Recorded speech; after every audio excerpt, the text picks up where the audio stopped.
আমরা মানুষরা অনেকে অনেক কিছুতেই আটকাই। কেউ মায়ায় আটকায়, কেউ কারো ভালোবাসায় আটকায়, কেউ কারো কথার মাধুর্যতায় আটকায়, আবার কেউ টাকায় আটকায়। সো হ্যালো এভরিওয়ান, আসসালামু আলাইকুম। সবাইকে আমার ডেইলি ব্লগে স্বাগত জানাচ্ছি। সকালবেলা উঠে আগে রান্নার প্রস্তুতিটা একটু করে নিচ্ছিলাম, একটু কাঁকরোল পেড়ে নিচ্ছিলাম আর কি, একদম তরতাজা। এগুলো কিন্তু খাইতে অনেক বেশি ভালো লাগে, অনেক বেশি কিন্তু পাকে না, একদম কাছাকাছি এরকম খাইতেই কিন্তু অনেক বেশি ভালো লাগে। আবার অনেকে পাকা খাইতেও একদম মানে কুরকুর করে বিচিগুলো, এরকম খাইতেও পছন্দ করে। এদিকে আকাশটা দেখছেন কি পরিষ্কার। আর একটু এগুলো তুলে এনে আমি একটু পরোটা ভেজে নিব। আর পরোটার ডিম যদি সকালবেলা নাস্তা হয় না, তাইলে আর কোনো কিছুই লাগে না। আমার কিন্তু আবার সব সময় পরোটা দিয়ে একদম দুধ চা, বেশি করে দুধ চিনি দিয়ে এরকম খাইতে অনেক বেশি ভালো লাগে। আমি প্রায় সময় এরকম খাই। আবার শাশুড়ি আম্মাও কিন্তু পরোটা আর চা অনেক বেশি পছন্দ করে, মানে জোল আর অন্য কিছু চাইতে আর কি। এদিকে খাওয়া দাওয়া শেষ করে আমি রান্নায় চলে আসছি। অনেকগুলো থালা বাসন হয়েছিল, এগুলো অল্প করেই দেখাচ্ছি, কারণ এর আগে কিন্তু আমি অনেকগুলো ধুয়ে ফেলছি। যেহেতু আমরা মানুষ ৫-৬ জন, তো সেহেতু একটু থালা বাসনে বেশি হয় আর কি। এগুলো আমি সবগুলো একটু ধুয়ে নিব। এরপরও কিন্তু মানে রান্নার পরেও কিন্তু আরও কতগুলো যে থালা বাসন হয় তা বলার বাইরে।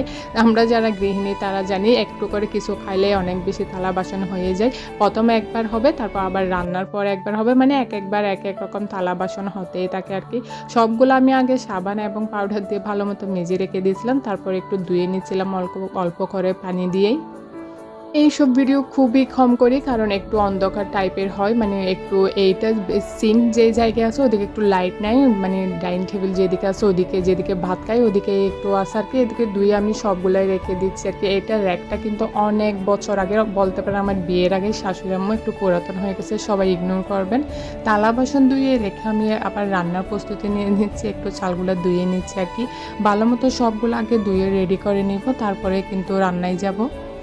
যে ভিডিওর শুরুতে বলেছিলাম না, আমরা মানুষরা না অনেকে অনেক কিছুতেই আটকাই। কেউ কারো মায়ায় আটকায়, কেউ কারো ভালোবাসায় আটকায়। ভালোবাসা কিন্তু আবার অনেক রকম হয়ে থাকে।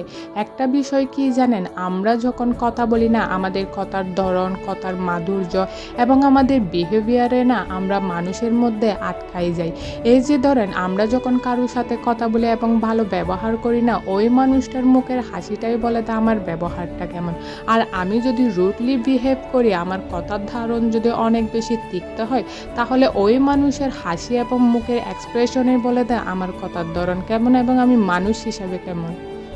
একটা মানুষের ব্যক্তিত্ব নির্ভর করে এই যে কথাবার্তা, আচার ব্যবহার সব কিছুর উপর। আসলে একটা মানুষের ব্যক্তিত্ব যে তার জীবনধারায় কতটা গুরুত্বপূর্ণ ভূমিকা পালন করে, সেটা যে বুঝে সেই জানে। সময় একটা বিষয় খেয়াল করলে দেখতে পারবেন, যে কোনো একটা কাজ কোনো অনেক বেশি টাকা বা অনেক কিছু দিয়ে না হলেও না, কথা এবং কথার মাধুর্য এবং মীমাংসতা এগুলার মাধ্যমে না কাজটা অনেক বেশি সহজ হয়ে যায়। সেটা কিন্তু আবার অনেক ক্ষেত্রে কথা কিন্তু কাজ করে না, টাকা অনেক বেশি প্রয়োজন। ওই যে বলেছিলাম না, এই যে আটকানোটা, কেউ কথায় আটকায়, কেউ মায়ায় আটকায়, কেউ ভালোবাসায় আটকায়, এই কথাগুলো না এবং এই আটকানোগুলো না সবটা না সময়ের উপর নির্ভর করে। যদি আপনারা বলতে পারেন সময়ের উপর কীরকম নির্ভর করে আপু, এই যে ধরেন একজন মেয়ে যখন তার বাবার বাড়িতে জন্মগ্রহণ করে এবং ওই তার জার্নিটা, মানে তার বড় হয়ে ওঠা, শৈশব কৈশব এগুলো যে বড় হয়ে ওঠা, তখন না তারা সব সময় তার মা বাবা এবং পরিজনের আবার মায়ায় আটকাই যায়। আবার ওই মেয়েটা যখন একটা প্রাপ্তবয়স্কে চলে আসে, মানে সময় আর কি, একটা বয়সের পর্যায়ে চলে আসে, তখন দেখবেন সে কারো না কারো মায়ায় আটকাইছে, কারো কথার ধরনে আটকাইছে, কারো ভালোবাসায় আটকাইছে। আবার ওই মেয়েটা যখন বিয়ের পর শ্বশুর বাড়িতে আসে, তখন সে সবচাইতে বেশি কিসে আটকাই যায় জানেন, তার সন্তানের মায়ে। সন্তান এমন একটা জিনিস যার জন্য সে সমস্ত কষ্ট সহ্য করতে পারে, এবং তাও না হাসি মুখে। যে এক একবার এক এক সময় এক এক রকম আটকানোটাকে সময়ের উপর নির্ভর করে না, আসলে কিন্তু সবটাই কিন্তু সময়ের উপর নির্ভর করে। আমরা কখনো একটা মানুষ সবসময় একই ধাঁচে চলতে পারি না, আমরা কিন্তু সময়ের সাথে সাথে পরিবর্তনশীল।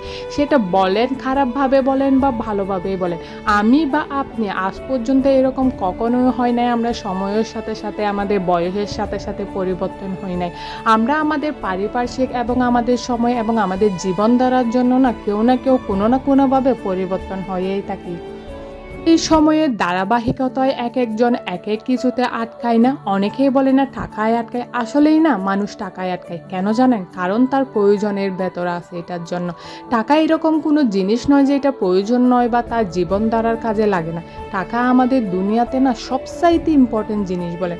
আপনি কোনো একটা শখ পূরণ করতে বলেন, কাউকে ভালো রাখতে বলেন বা যে কোনো কাজে বলেন, বিপদে বলেন, আপদে বলেন, সব কিছুতেই না টাকা অনেক বেশি গুরুত্বপূর্ণ ভূমিকা পালন করে।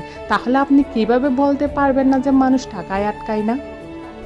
যে সময়ের ধারাবাহিকতায় একেকটা মানুষ একেক পর্যায়ে গিয়ে না একটা সময় সে শেষ পর্যন্ত সব মায়া সব কিছু ত্যাগ করে না টাকার মধ্যেই আটকায় যায়। কারণ এতগুলা সম্পর্ক, এতগুলা মায়া সুন্দরভাবে নিভিয়ে নেওয়ার জন্য বা সুন্দরভাবে টেনে নেওয়ার জন্য না সময়ের সাথে সাথে টাকাটা খুব বেশি প্রয়োজন। আর আপনি যদি এই টাকার জন্য কোনো একটা কিছু করতে যান না, শুধু আপনিই জানবেন 10টা টাকা ইনকাম করতে যে কী পরিমাণ পরিশ্রম করতে হয় আমরা সেই মানুষটাই জানি যে 10টা টাকা ইনকাম করার জন্য যে কোনো একটা কাজ করে থাকে।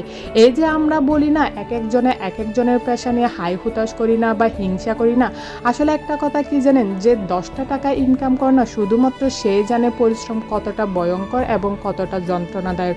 যে শুধু বসে বসে মানে অন্যের টাকা নিজের হাতে নিয়ে খরচ করে সে কখনোই বুঝতে পারে না।